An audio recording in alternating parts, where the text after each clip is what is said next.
I'm squadron leader Sargam, and I welcome you to today's edition of Mindfly webinars where we're going to talk about mindfulness.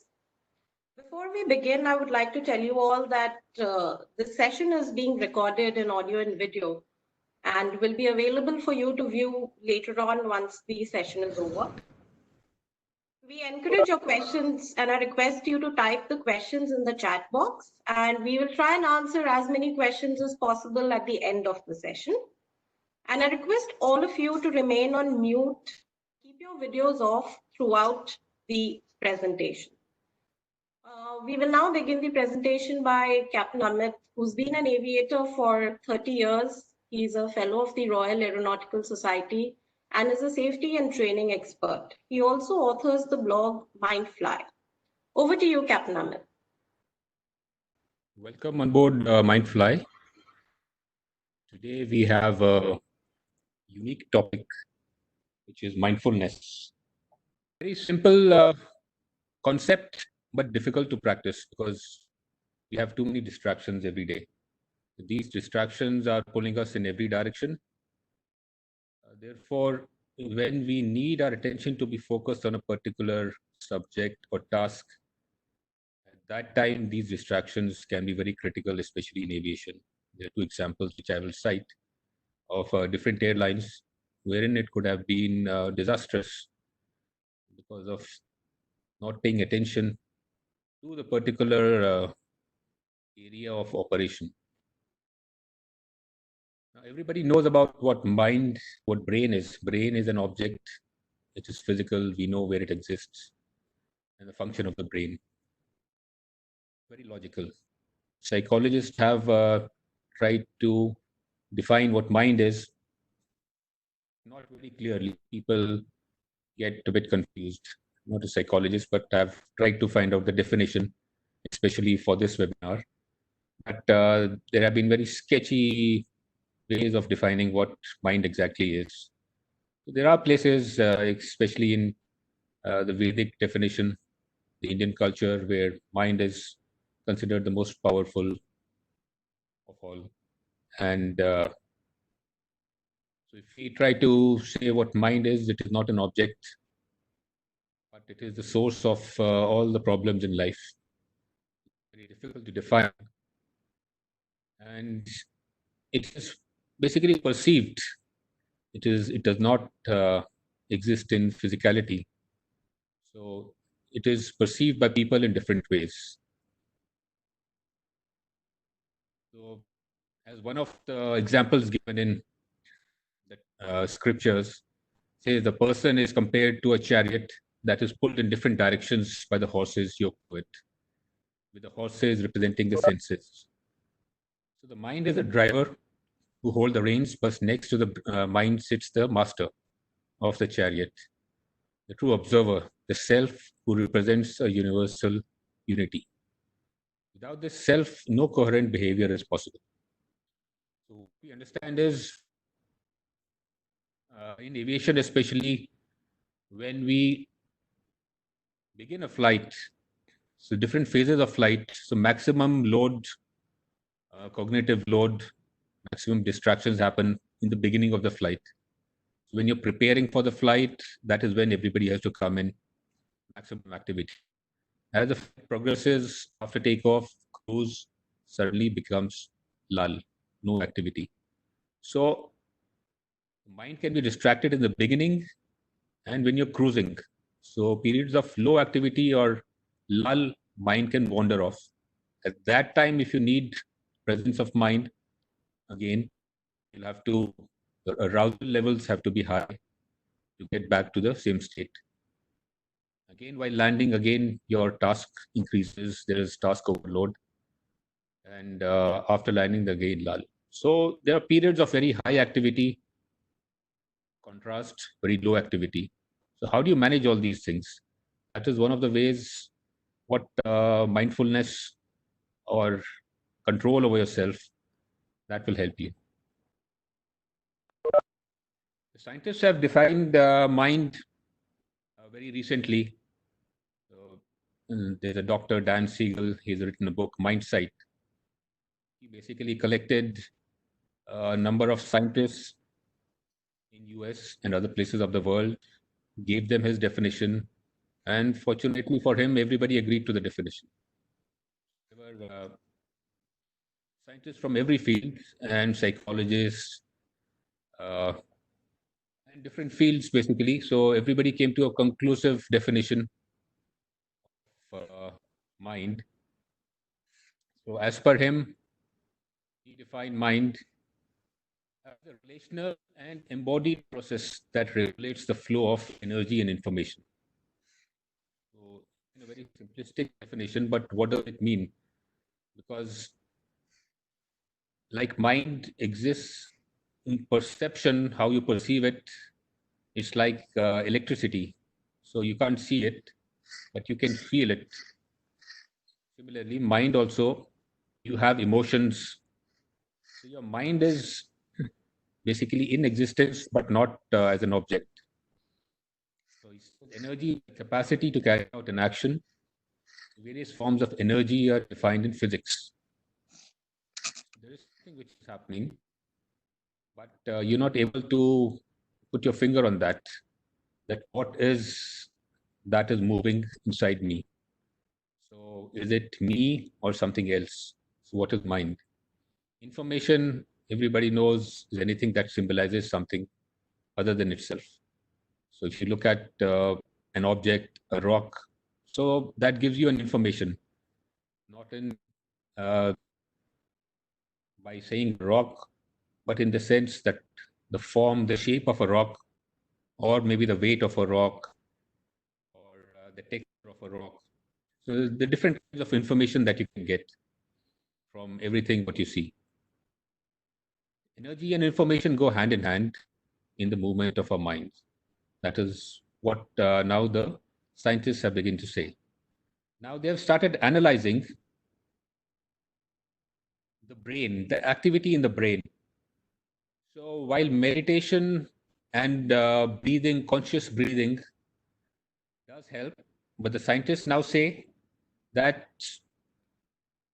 there's a part of cortex, the cingulate cortex, which gets activated when we are practicing meditation or controlling our breathing.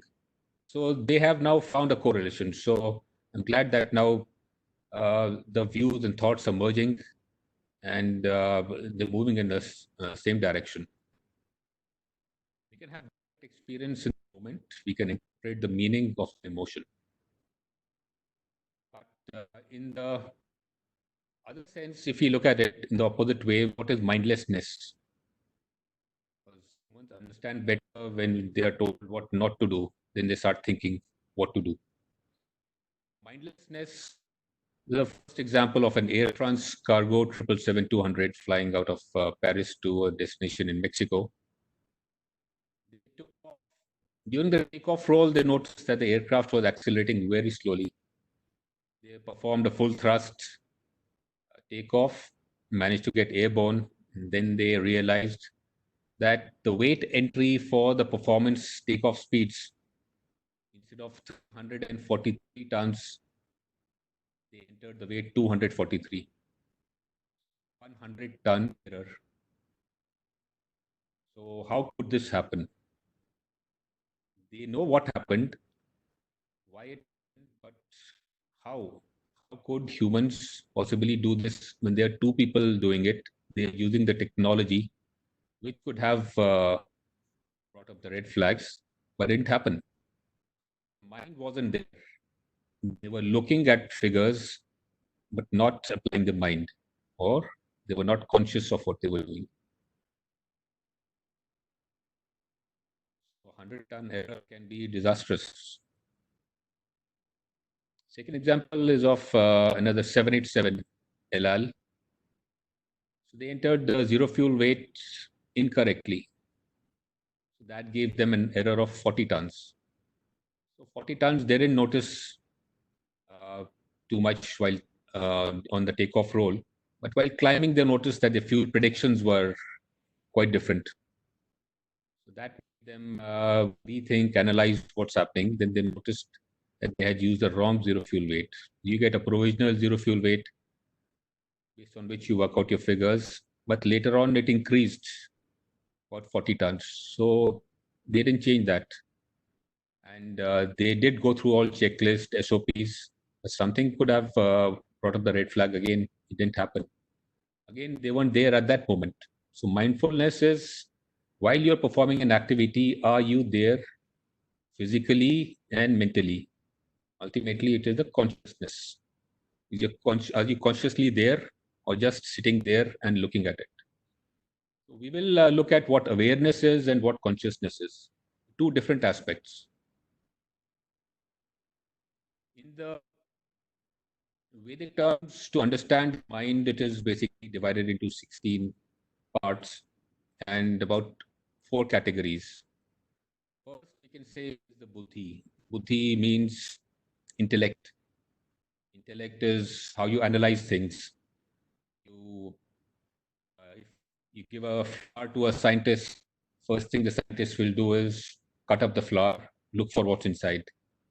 So the scientist's analytical brain would like to go inside everything. So basically, he's not destroying, he's trying to find out what's inside so that he can get a better thing out the next time. So he'll use it in different ways, but you can't join things with analytics. You can only set them apart so as to fix it in the way you think you can. So whatever information or knowledge you acquire, if you use it the way you acquire, it is not your knowledge, it is somebody else's knowledge. So you have to acquire knowledge, assimilate it. Once you absorb it, then how do you uh, knowledge which you have acquired in your own words when you put it, which means you have understood the conceptual sense. So the conceptual knowledge is important. Next thing is what is called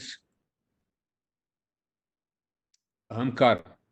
So ahamkara is not ego, it is identity. So what is your identity? Your identity will define the limits. So I am fortunate that my name is Amit. So my parents have chosen a name. I must say that they must have thought about it. So Amit means limitless. So in Indian concept, when you begin your education, so you basically say that I am everything. So I am the cosmos. So you have defined the limit as limitless. So now you will go forth to acquire all sorts of knowledge. But at the beginning, if you limit yourself, you say that I will only acquire knowledge till my schooling or graduation or this particular training session or this flight, then you're limiting yourself. You will not explore more. So the moment you start exploring, the world of knowledge is limitless and everything is interrelated, interconnected. So never limit your the boundaries of knowledge. The third aspect, this is the memory. So you see an object, you see the form, you memorize it. So you keep acquiring memory because all this is required for analytical purposes. And the fourth part is chitta. This is again the foundational memory. So you have the descriptive memory, which is live, available to you, and the next is the foundational memory. In aviation, we use a lot of heuristics. So these are preset rules. Preset rules have been made by us based on certain analytics. Most of the times, humans are in thinking mode 70% of the time and not in cognitive mode. So when we are in the thinking mode, we are basically relying on the heuristics, the rules we have acquired and made over a period of time based on our experiences and knowledge. So every time we see something, if we have to lift a pen, if you have to open a door or drive a car, we don't think how to do the schematics, but we know out of experience and knowledge. So these 4 parts are very important in acquiring consciousness.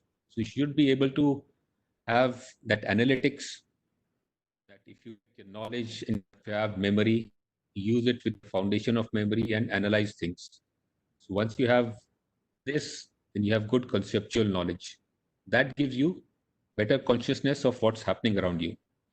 In aviation, we see a number of distractions. So these distractions are less when we have more consciousness. Distractions are basically doubts being created. So whenever you're doing something, if you're performing a landing checklist, there is a checklist which ensures that you perform certain critical actions. But if you do not perform a checklist, there'll always be a doubt in your mind that have I done this? Is the flaps correct? Is the landing distance correct? Are the speeds correct? But if you perform a checklist based on certain methodology and you have your own conceptual knowledge, so you have a cross check that every day I land, this is the approximate speed, this is the way we descend, and this is the way the reference of flying. So you don't have to teach a person the speed, the rate of descent. So that is the initial part. Later on, when you are experienced, you fly the references. So anytime you're lost, you come back to the reference. We have seen this a number of times in jet upset recovery. So suddenly, if there is a jet upset, what do? We go back to the reference pitch and reference thrust. Then you get settled and then you fine tune. So this comes out of experience. So once you go through this 4 stages, then you get to know what's required of you. Otherwise, you're still struggling as a novice. So to move from novice to a proficient or an expert stage, you should have gone through all these 4 processes. Padma Bhava, this is a saint who wrote this, and it's good if you analyze this right now, and maybe later on in the Q&A session, we can talk about it. So this says right and there is no wrong, which everybody would agree or may disagree. But the second statement is right is right and wrong is wrong. So if there is no right and there is no wrong, then how does the second statement qualify right is right and wrong is wrong? So after the presentation or at the end of it, maybe we can discuss on this. So basically, put a distraction in your mind so that you keep thinking. The idea is not to think about this. When the time comes, we'll discuss about it. Coming back to the foundation of learning, must be sound enough for improved awareness of the environment. So if we know we are sitting in a cockpit, we are comfortable because we know the environment, we know the instruments, we know the switches, the surroundings. So if you are aware of surroundings, we are more comfortable. So if you transit to a new aircraft, initially everything will be new. So you're not very comfortable because you have to think consciously, apply your mind every time you take an action. So if you have to program the flight management system, FMS, you will think twice before pressing a button the first time. Am I doing the correct thing or not? What will be the repercussions of this? Once you are used to it, you perform it automatically. At a later stage, you might go overboard, which means you are so confident that whatever you do will have the consequences as you have thought of. But distractions come in.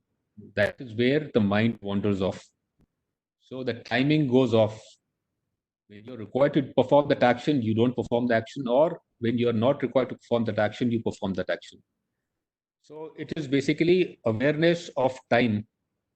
That is also consciousness. It is not just that you're performing the action at the right place at the right time. So you have to be in the correct environment.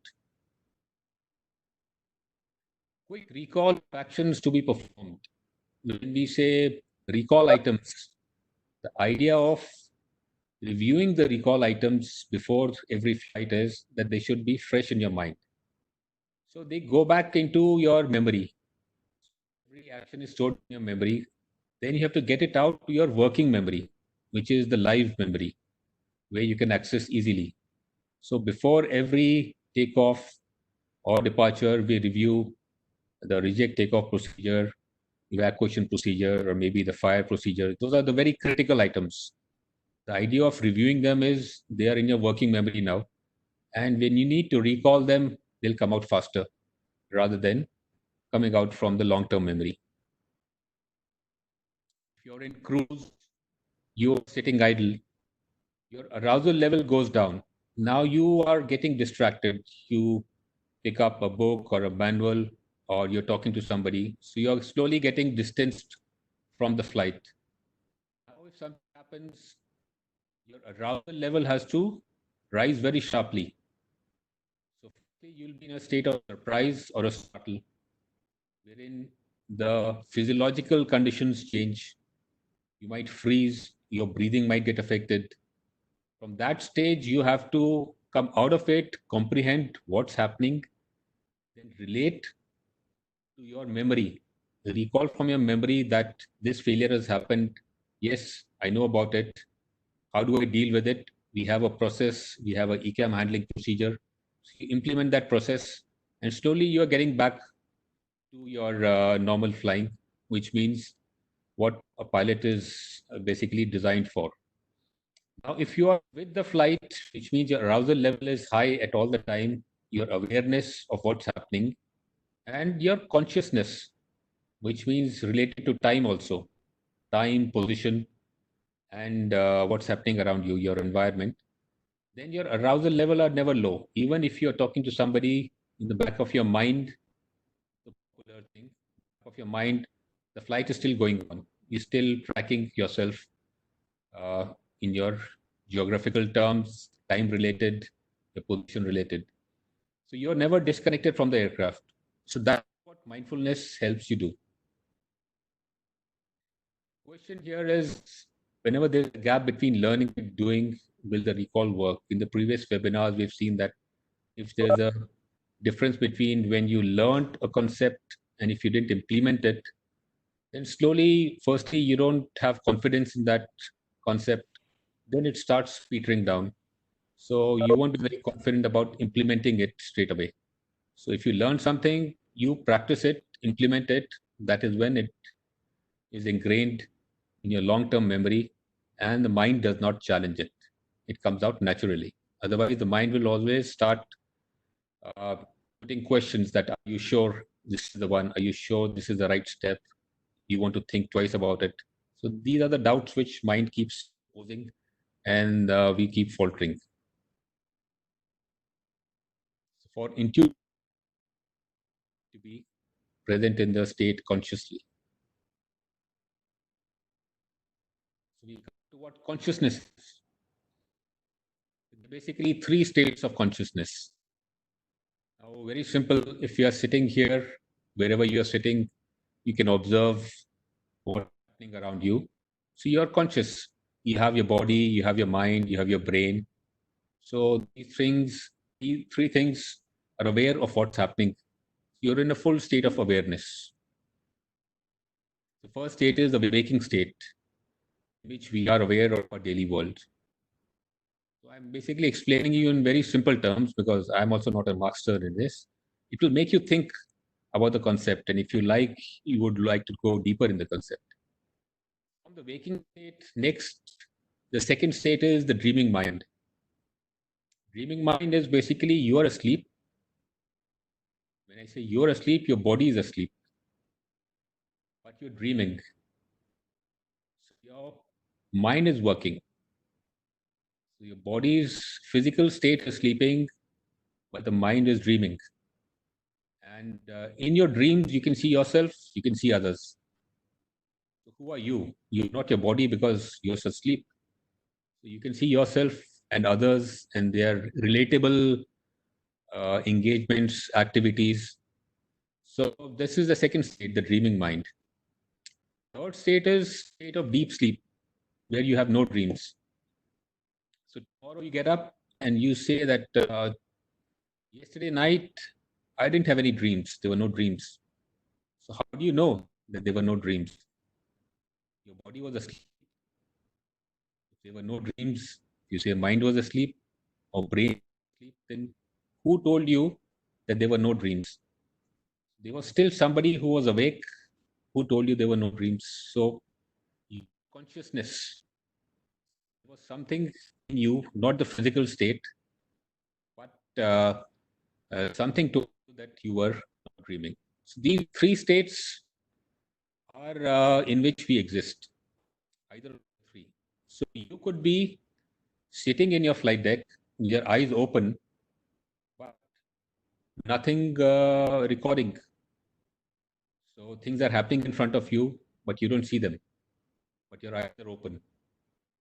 Or your eyes may be closed, but still you know what's happening around you. So different states you can exist. It all depends. In the cabin, we see a lot of unwanted escape slides, the chutes deployment. So what happens in that? You're basically distracted, or you come in a rush. Somebody interrupts your flow thought process. You look at the arming device. It shows armed, but you still open the door. So you're looking, but it is not registering. You're aware of what is in front of you. You're aware there's a door in front of you, there's a handle in front of you, and the slide is armed, but that does not register. You're not conscious of it.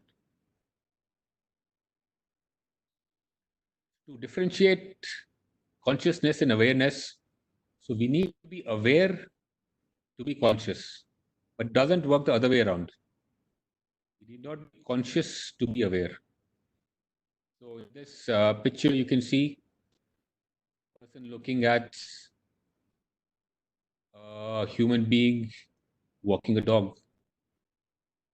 So you're aware, your eyes are registering, they're there to animate things. Now you need to process this person is your friend. If he's your friend, you like to say hi to him, you'd like to talk to him, or you met him before, or there's some activity you did before, something. So now you are processing.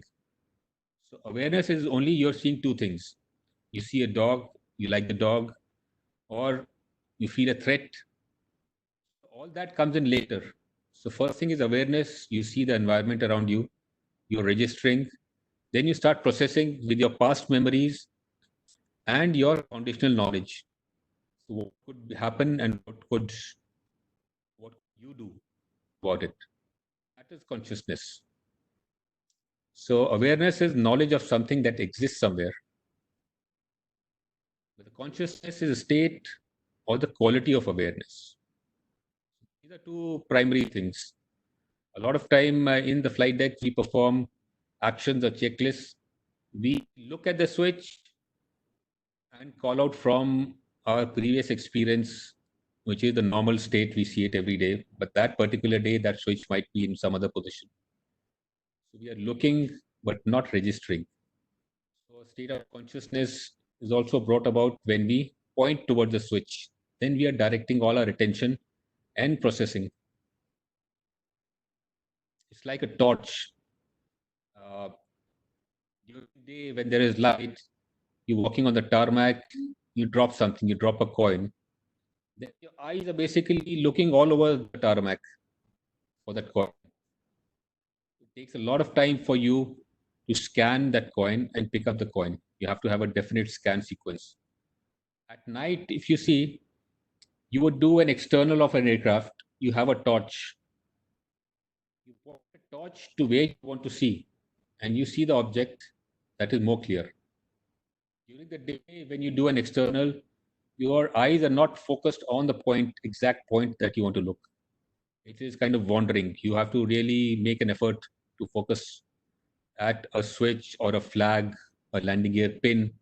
But at night, when you focus the torch, it straight away goes to that position where you expect to look, and your eyes look there. You're consciously looking, and it registers whether a landing gear pin is there or not there. So that is the idea of consciousness. You're directing your thoughts, your mind is active and in control. Awareness can be identified as a necessary condition of consciousness. To be conscious, you have to have complete understanding of what's happening. Because Because if you don't know where the landing gear pin is, we don't know where to look for it. And if you don't know what a landing gear pin looks like, then there's no point having awareness. So that basic conceptual understanding has to be there, the knowledge. And if we see something peculiar, then we should have that intuitiveness or inquisitiveness to find out what is it and basically get more knowledge. So we should not limit our knowledge. We see something different, and why not find out about it? Awareness does not require fully understanding of a certain thing, whereas consciousness requires in-depth awareness of a particular thing. Awareness can be considered as a necessary condition for consciousness. Now, awareness and breathing. So ultimately, it boils down to breathing, which means you're in control of your body. Conscious breathing is an umbrella term for medical and therapeutic methods that improve the breathing function. So it is that if you're breathing properly,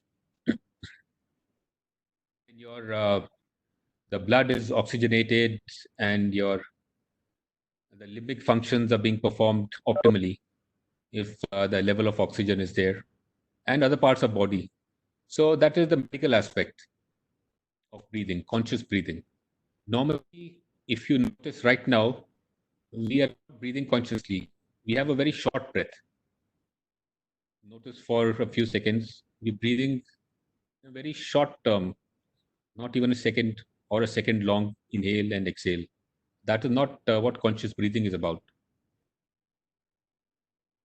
These methods involve directing awareness to breathing and developing habits that improve respiration. Whenever you are perspiring, it means you're not respiring. Your respiration is not correct. So either you are nervous, or you're scared, or you're tired, which means you need to breathe. So breathing does a lot of good for anxiety also. Anxiety, stress. So it is the core of existence, breathing. Human respiration is controlled consciously or unconsciously. Conscious breathing can aid in stress reduction, improved breath-related conditions. Awareness of body and breathing is important to get complete awareness and finally consciousness. So if you perform a very simple, you can say task, I can demonstrate it right here. So think about yourself. Right now, there are too many things in your mind. You might be having your phone in your hand, you have a laptop or a device in your hand. There must be somebody in the background, or you're thinking of an engagement of the past or the future. So a lot of things are there in your mind. But if you perform this simple exercise, then basically you're directing all the attention to yourself and the breathing. So the simple exercise is, this is the most rudimentary, simplistic exercise, is you start getting aware of your body. You wriggle your toes, your feet. If you do that, you move your ankle, your knees, your legs. So now you know that you have yourself to the legs, your stomach, your shoulders, move your hands, the wrist, your head, your eyes. You do that slowly, one by one. And at the end of it, you take a deep breath. When you take a deep breath, hold, and then release. Then you would notice there's a 100% guarantee that all that clutter is removed. Because now you're concentrating on your breathing, nothing else. So whatever was distracting you, 10%, 15%, 5%, 1%, is now gone. Now 100% you are with yourself. And the next task you perform is without distraction. So you would notice that if anybody is tired or if the person is stressed, you see them taking a deep breath. That comes naturally. The body does it itself. So when you're under too much stress, you perform a task, then you basically stretch out or take a deep breath, which indicates that you were under stress. So deep breath is getting back to yourself. You're controlling your breathing now. So that is an automatic function which happens. You won't have noticed it consciously, but if you breathe consciously and it becomes a part of your habit, you train yourself, then you basically avoid getting into that condition. Startle is one of the things which affects aviators, startle and surprise. There's a difference between startle and surprise. Startle is a sudden bang, you freeze. Surprise is you expect what you thought to go in one way, but something else happens. You perform an action in flight, you press a switch, you expect the switch to perform the particular action which you're aware, but something else happens. So that is a surprise for you that I never planned for this, or this shouldn't have happened.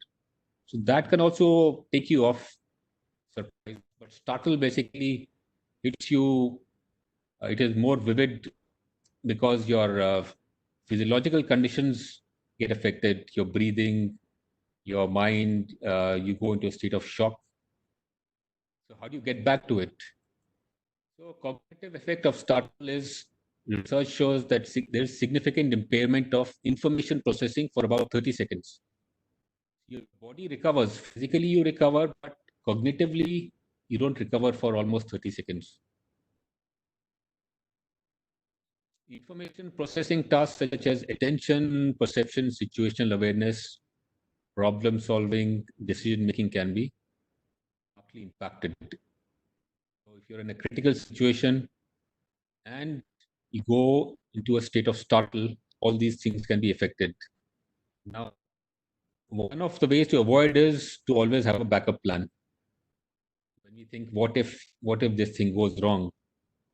During cruise, what if the engine fails? If you already have a plan, if you have a planned alternate plan course of action, then wherever it fails, there's no need to stress. You just have to implement your plans. So stress reduces by having a backup plan. Aviation always works with a plan B. What if this fails? Then we implement this. What if your destination weather is bad? We always have an alternate. What if the alternate is also bad? We have a second alternate. So we have to keep on analyzing the options we have. That is how you're consciously with the aircraft and the flight. Communication is often disorganized, incoherent for some times. So your mind basically is taken off. So your body, mind, brain are now in different directions. So your speech is incoherent because you're not able to understand what has happened. So you don't know. So your natural, the standard call out doesn't come automatically. But if you're aware of what has happened, standard call out comes automatically, intuitively, because you have practiced it and you're aware of the situation based on previous knowledge and experience. Psychomotor impairment often gets resolved in 5 to 10 seconds. But as we have seen before, the cognitive part takes about 3 seconds. So even if your pilot monitoring is seeing you, you may have come back out of startle, but you're not in the thinking mode. So the PM needs to be aware of this, that it takes time. And in case the PM is aware of what's happening or is not startled, then maybe the PM can, that is why you have a 2 call or a 3 call rule to check that are you back cognitively? Are you consciously back?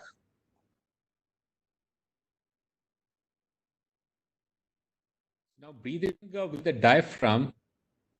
So basically when you are in a state of startle, your diaphragm is frozen. That prevents you from breathing.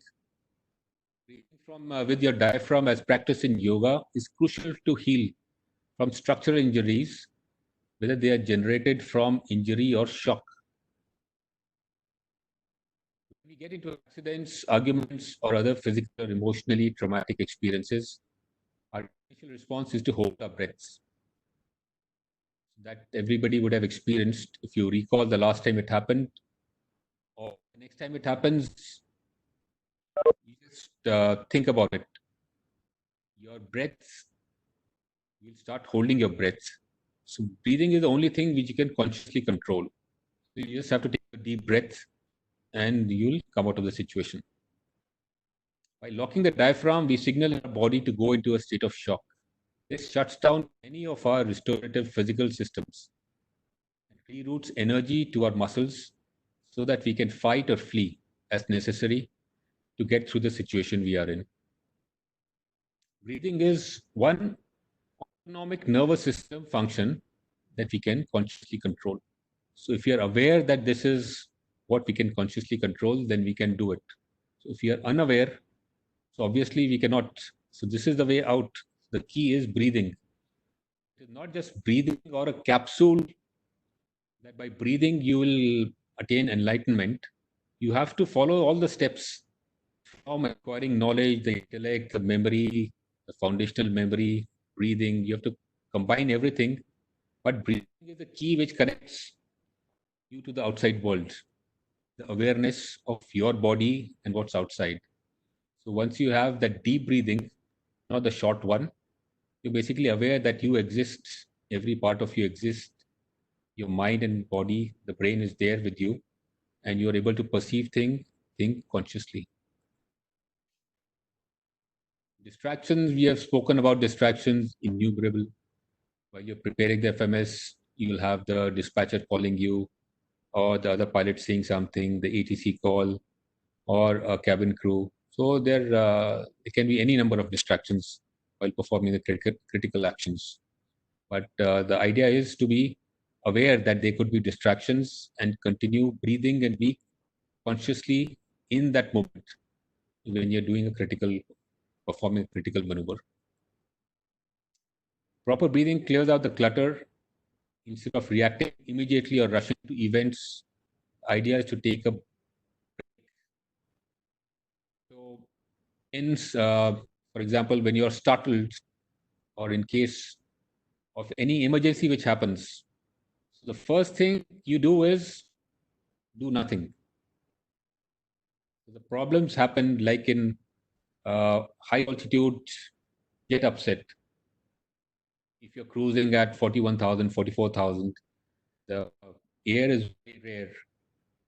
If you perform a manual action on the control column or side stick, it will have a different output as compared to when you were on ground. So the aircraft is much more reactive. The same amount of input on the control column will produce a bigger reaction. So a lot of time we have seen altitude excursions happening because of that. Because the automation goes off suddenly. And you try to correct altitude, but you overcorrect. So the idea is when anything happens like that suddenly, first thing is do nothing. Then second is start breathing. And third, you act on it. So EASA has also taken out a paper on startle and surprise. So even that paper recommends the same thing, that you have to start breathing first. Breathing gets everything back. So if you see runway incursions, a lot of time people have taken off from the taxiway and a lot of incursions have happened. It is because you have been taxiing. During taxi, you have been given the line of clearance and takeoff clearance. You're going in one chain unbroken. So the idea is stop somewhere or take a pause. When you take a pause, then your mind basically reorientates. So what has happened here? Now you have taken a break and then you think what's ahead of you. Then you realize that no, you're in the wrong place or at the wrong time. But if you go in one continuous flow, then most likely things can go wrong. That chain of errors has to be broken. So first thing you have to do is take a pause or do nothing in case of startle. Then start breathing and then perform the action. So then you're acting consciously. Otherwise, you're just being aware of what's happening, but you don't know what exactly is happening with the conscious part. Deep breathing, as I said, activates the cingulate cortex that improves cognition. A lot of experiments have happened. In India, we are aware, our scriptures tell us about it, but there are not many examples which can be related to aviation. Unfortunately, India is the future of world aviation, but we don't use our own data because we don't have those institutions wherein research development can happen. We have people who are capable, but institutions have to be made so that those people can come together, discuss, debate. We can do research development and come out with something new based on our culture, our requirements, our methodology. But we have seen examples like in the US, the Navy SEALs, they practice mindfulness, so they have to perform a mission for a long time. So they have to concentrate, the length of concentration. So therefore, the mindfulness is used in that. A lot of sports players, they use that basically control their breathing and not get nervous or conscious unnecessarily. So they practice it. Norwegian Air Force, for example, uses it, and they have documented it in papers, the effect of mindfulness. So they have basically measured mindfulness in terms of the cortisol levels. As the stress increases, the cortisol level increase. So as per their tests, the control group, you wake up 30 minutes after waking up, your cortisol level increases. So there is a difference between pre and post in the control group. But in the mindful thinking group, you see the change. This is the pre mindful thinking and post. So there's a lot of difference. So even the F-16 pilots are using this when they're going on a mission where they have to concentrate for a long time, or the accuracy is, the demand for accuracy is very high. So this has to be proven very effectively. And in civilian flying, of course, there is a group, a mindful group, about 10 to 12 pilots around the world recently been formed. And the idea is to basically exchange facts and experiences. So the first thing is what we say and what was said before, that there is nothing right and nothing wrong. So everybody needs to uh, discuss and move ahead. There is no one person who is always right. The solution comes out from whatever I have spoken. The conceptual knowledge is basic, and being aware must come to you intuitively. Understanding the process, the application, and then the practice is the key. But if you don't practice what you learn, it's slowly lost, or the essential elements are lost, and the confidence is lost. Breathing is a key element which unites everything. It is the core. To conclude this presentation, I can say that firstly, I hope you are breathing properly, not the short ones, and not distracted. Mind is not an object, unlike the brain. The state of awareness and consciousness is our objective. There are four categories which lead to consciousness, as we defined earlier, starting from your intellect.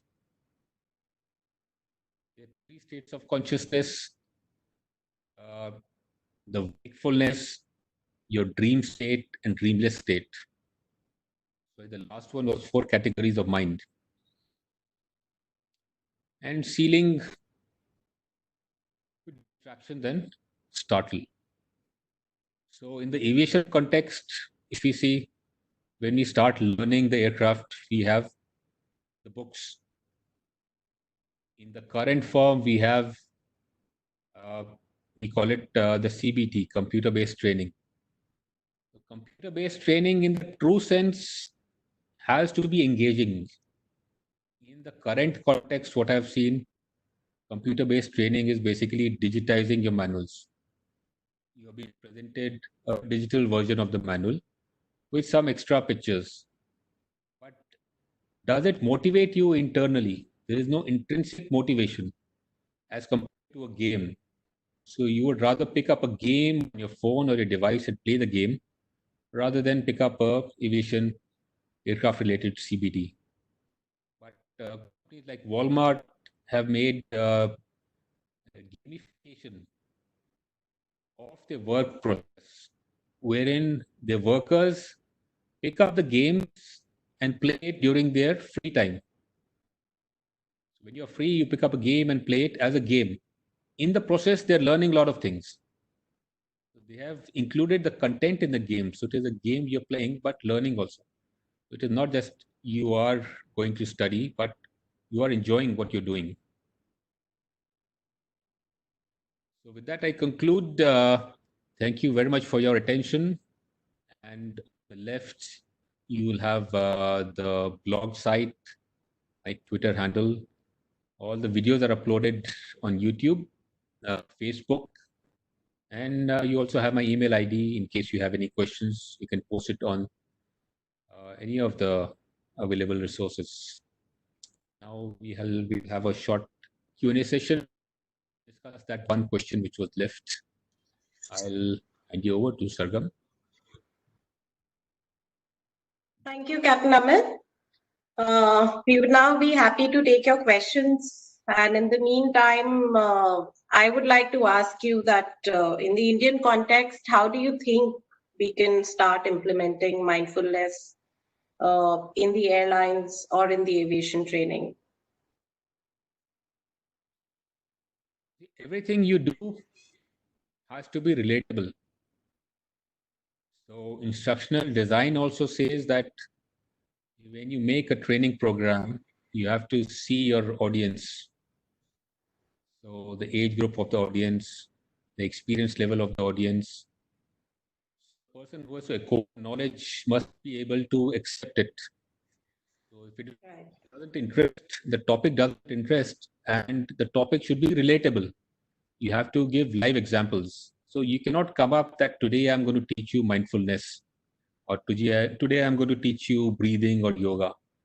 But today you're going to acquire something which will help you perform better in your workplace. And you have to give examples where things have gone wrong, and you have to prove that with what you plan to implement, they have also gone right. So there have been studies to back up. It is not just that you are saying, or you should be a person who has that credibility that you say, people say that yes, he must have done research, he must have, whatever he says has some backing. So it is a whole concept that you have to come up with rather than only one subject or another subject. And that is what my purpose is. Right. It needs to be from the foundation level, and it needs to be practiced regularly as well, not just as a course or a capsule. Right. So we have a question from Varun who says that with reference to the recent incidents in Bombay and Karachi, how could mindfulness have prevented these, or if they could have prevented these? Karachi is very difficult to comment because I still can't comprehend how a person can be over the threshold at 200 knots or 210 knots.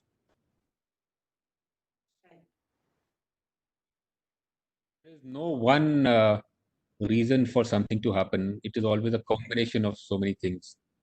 So it could be your past experience, how you started off, your physiological nature, psychological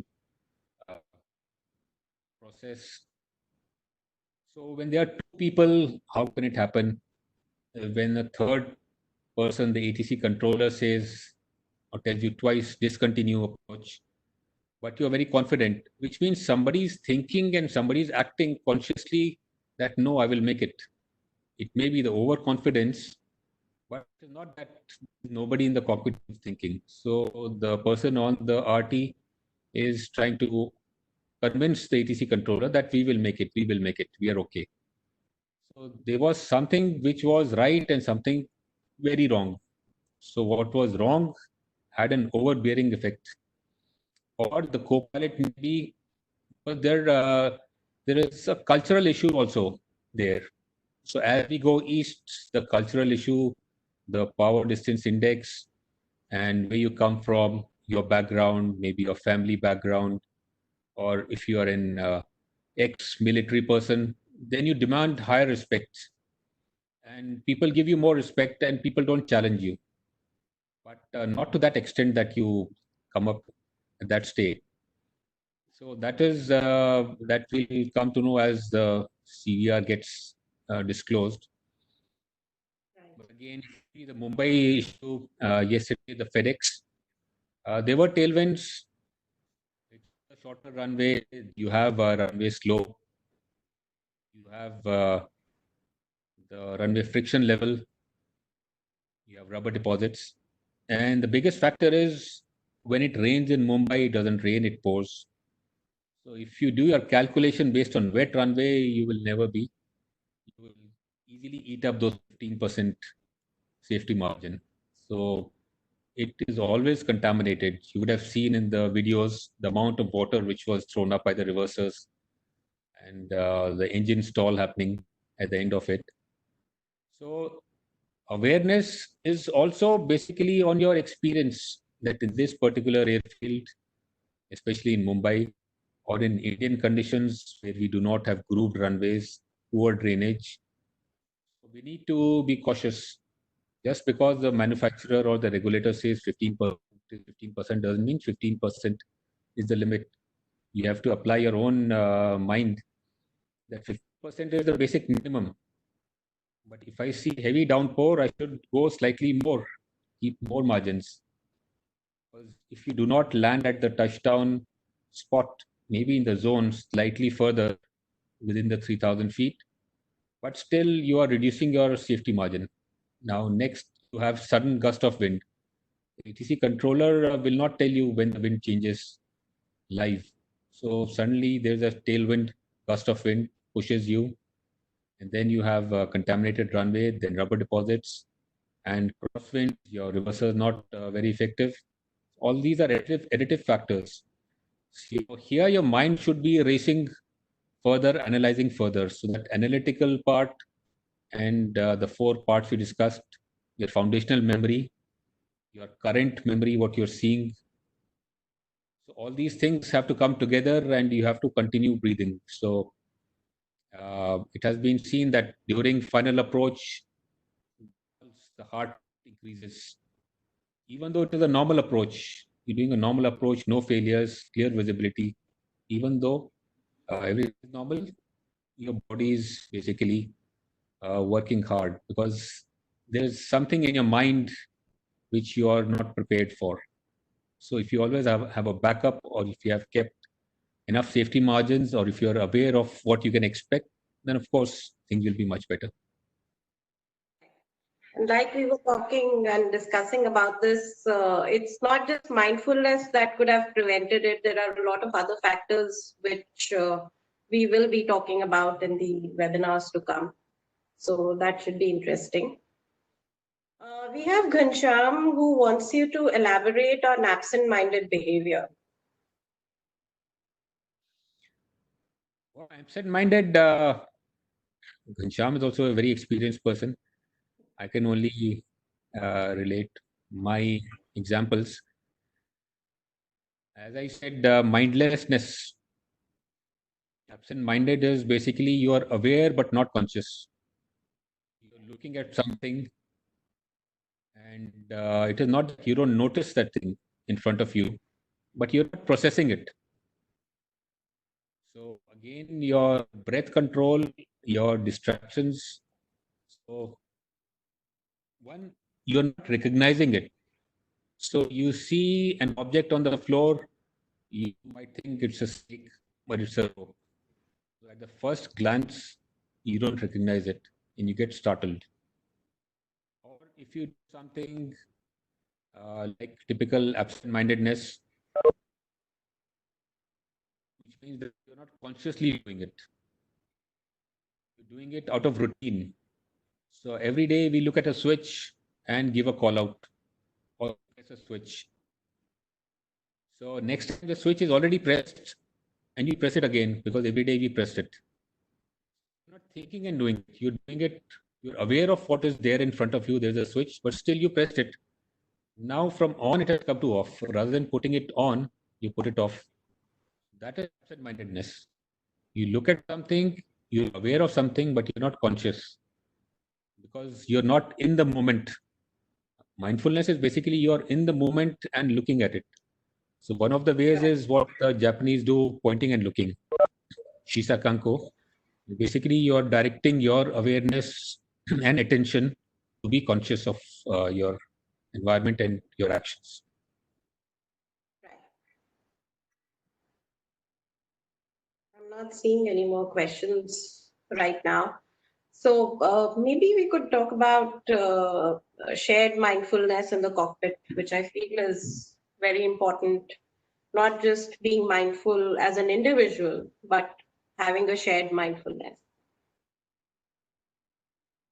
So nowadays, everybody's talking about the pilot monitoring, the role of the pilot monitoring, because the pilot flying is busy flying, but the pilot monitoring again has to monitor the instruments, the pilot flying instruments, the psychology, and what's going inside the mind of the pilot flying. So these things, everything ends up in what are you thinking about? When we talk about SOP, SOP is a common language. If I brief you something that I'm going to perform this maneuver in the particular way, and if I'm not doing it in that particular way, then there's no point of briefing it. So then you're not going in sync with the other person, whereas you're supposed to be synchronized. That is the idea of briefing a person. So being mindful also means that I am doing what I was supposed to do in the way I was supposed to do. The other person also needs to know what I was supposed to do. That is why I'm laying down my cards that we are going to do something in common. Now, the PM has to be mindful that he has to know that I am deviating from my current task. So the pilot monitoring himself is not in the state or is following me in tandem. So both of us lose attention. So there has to be a state like we'll come back to that statement that there is no right, there is no wrong, but right is right and wrong is wrong. That everybody has their own perception. There is no one truth. It is how I look at it. So for me, something could be wrong. For you, it could be right. It could be based on your experience or your situation. You could be living somewhere else, other side of the bridge. It could be different. You could have sun setting on your side, sun is still here on my side. So I can view things differently. You can view things differently. There is nothing, there's no right, there's no wrong, but right is right and wrong is wrong. So similarly, you have a pilot flying, pilot monitoring.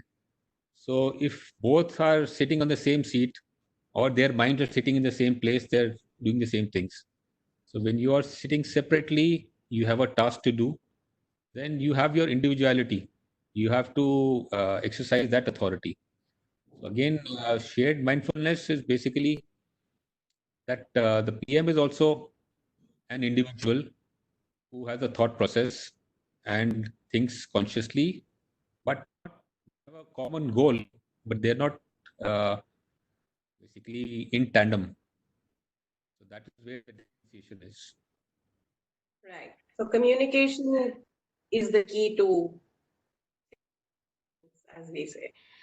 Ajay wants you to talk about the Japanese method where they point to the the thing before they act on it. So he wants to know if there is a name, any specific term that it is called.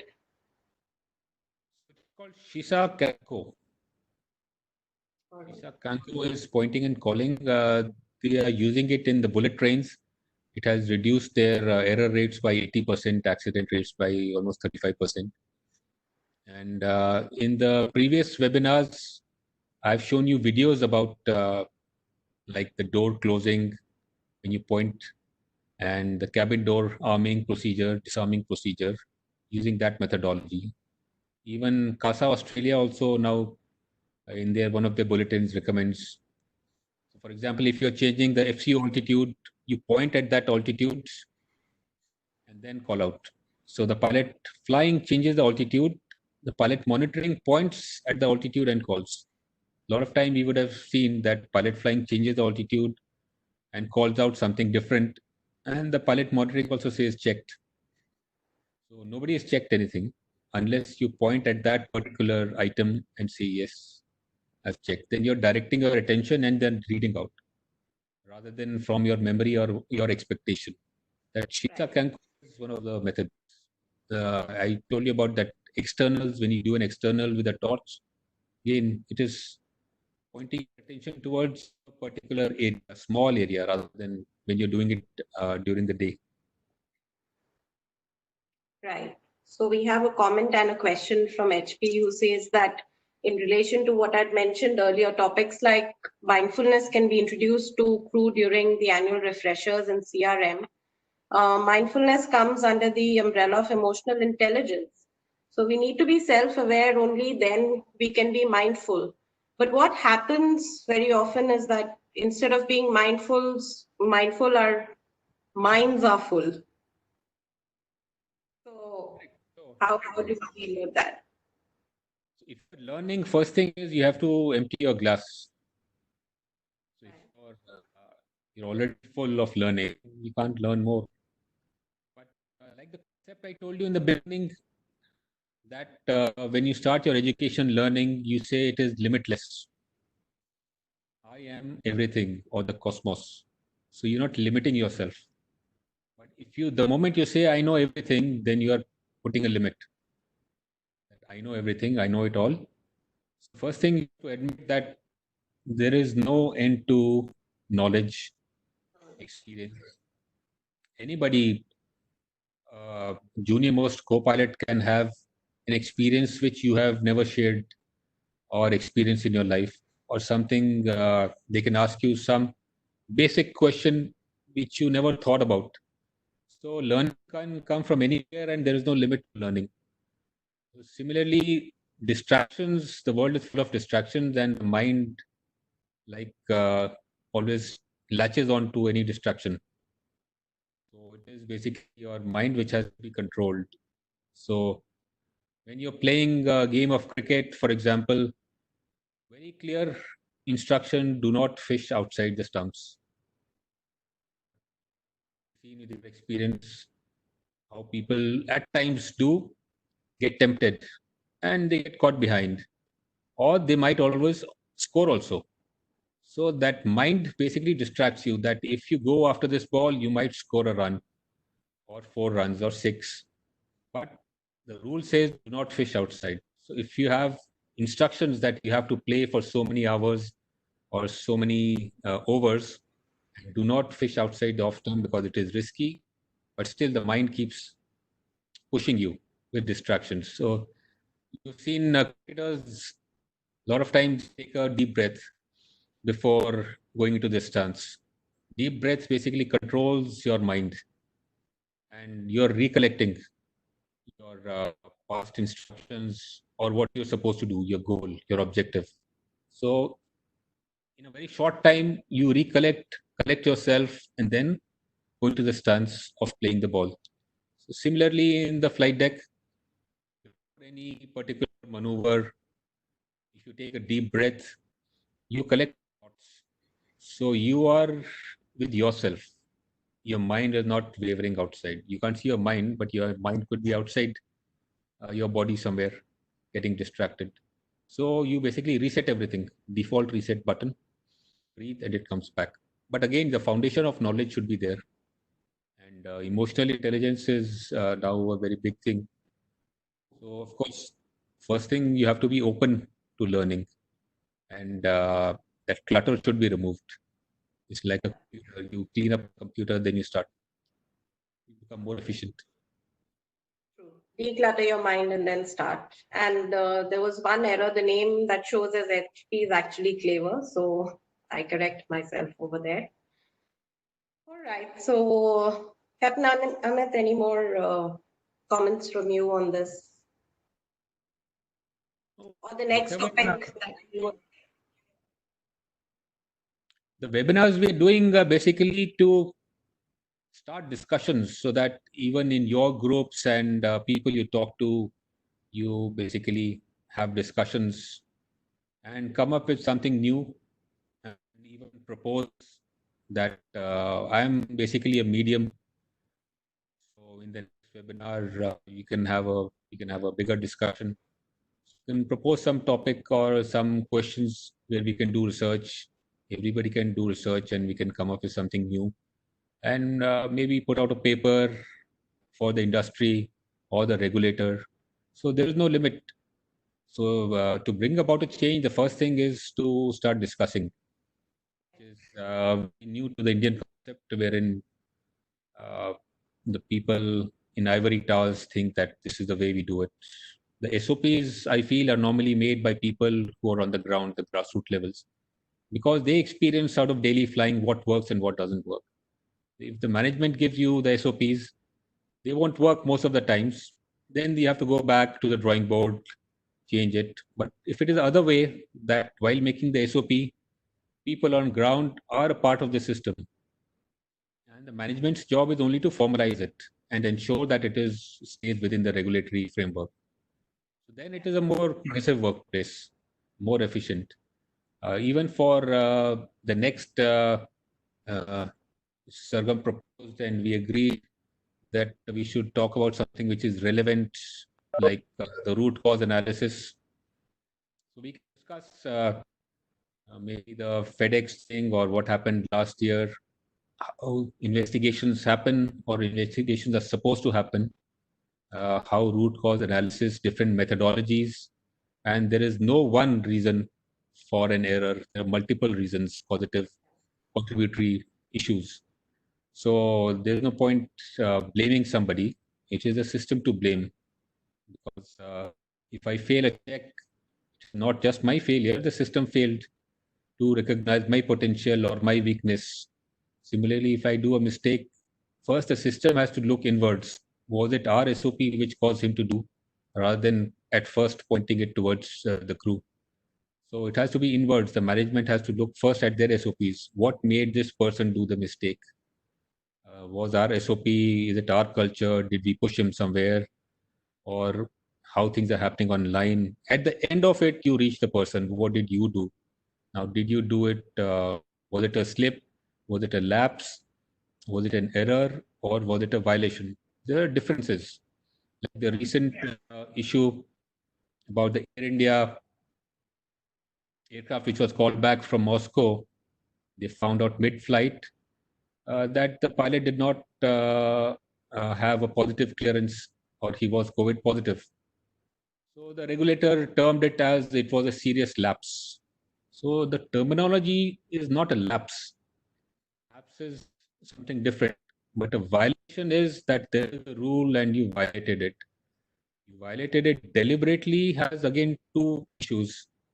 Whether you violated it because you had no option, you had to do it, or you violated for sake of violation. So it was actually a violation, not a lapse.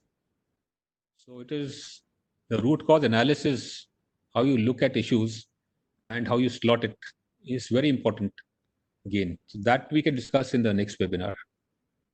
Right. I think that should be a very interesting topic for discussion. And we encourage your feedback also. Right. So to sum up, I would like to say that mindfulness, along with self-awareness and humility, can reduce stress and induce calm, not just in the cockpit, but it's applicable everywhere. And it may also make you a more pleasant colleague, a better co-pilot, or simply a happier and a safer person. So we hope that you start practicing mindfulness, and we hope to see you next Thursday, same